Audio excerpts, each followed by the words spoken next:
Bienvenidos a Corazón Churiurdin.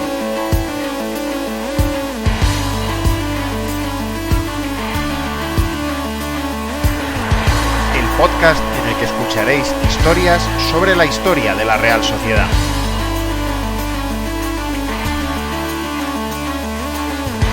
Soy Juan Rodríguez Millán. Arrancamos.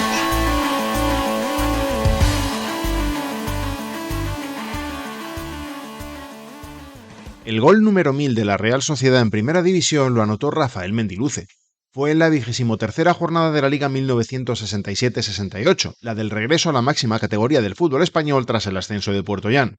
Fue el empate a 1 que logró en San Mamés el equipo chururdín el 3 de marzo de 1958. Pero una vez, los números bailaron, y se creyó equivocadamente que el autor de ese gol milenario fue Urreisti, e incluso se le agasajó por ello con un trofeo. Fue esa misma temporada en los prolegómenos de la visita del Elche a Atocha de la 14ª jornada, disputada el último día del año de 1967. Es difícil entender el baile de cifras, pero se produjo. En la prensa de la época no se especifica cuál fue ese gol 1000 que se celebró.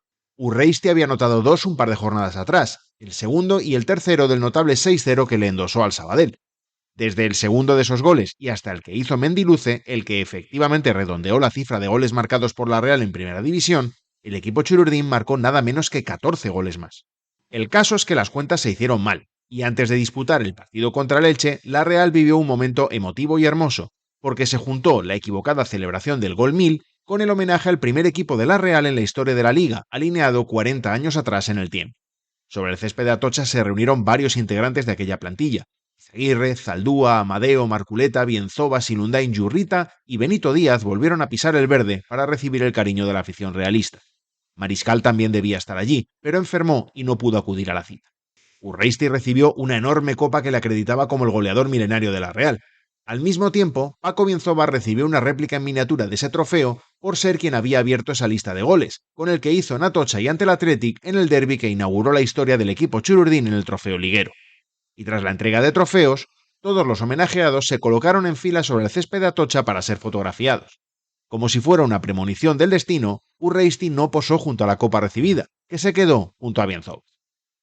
Hay quien dice que los fastos y los homenajes no le sientan bien a la Real, pero aquel día el equipo entrenado por Andoni Elizondo decidió regalarse una goleada para que la fiesta fuera completa.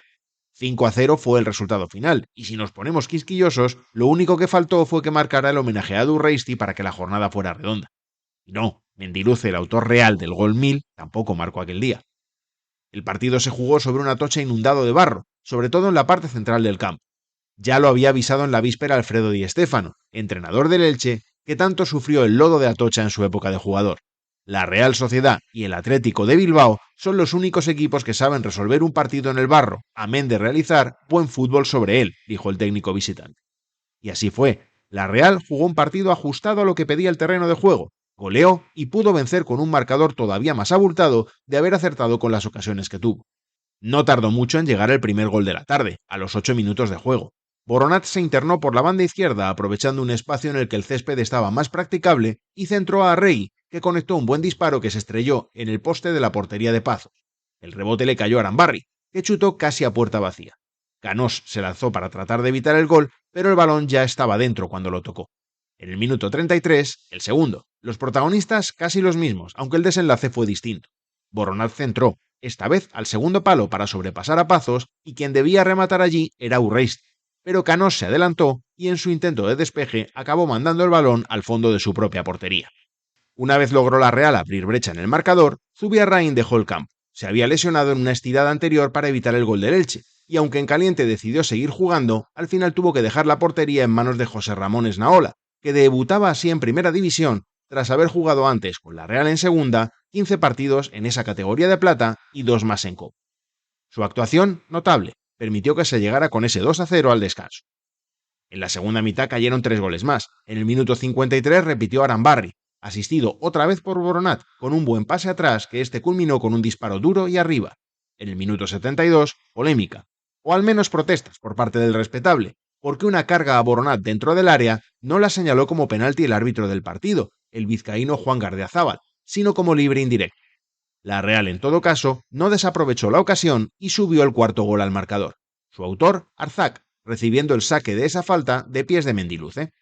La cuenta goleadora la cerró Arambarri, firmando un hat-trick con un tiro duro y junto al poste tras recibir el balón de Arrey. La fiesta fue por tanto completa, y para quienes puedan imaginar que eso fue por el ficticio gol 1000 que se celebró, de haber tenido lugar la fiesta en el siguiente partido tras lograr el tanto milenario, también habría sido una jornada feliz. Tras ese empate a 1 que dio Mendiluz en San Mamés, la Real ganó al Atlético de Madrid en Atocha por 2-0, con goles de Boronat y Urreist.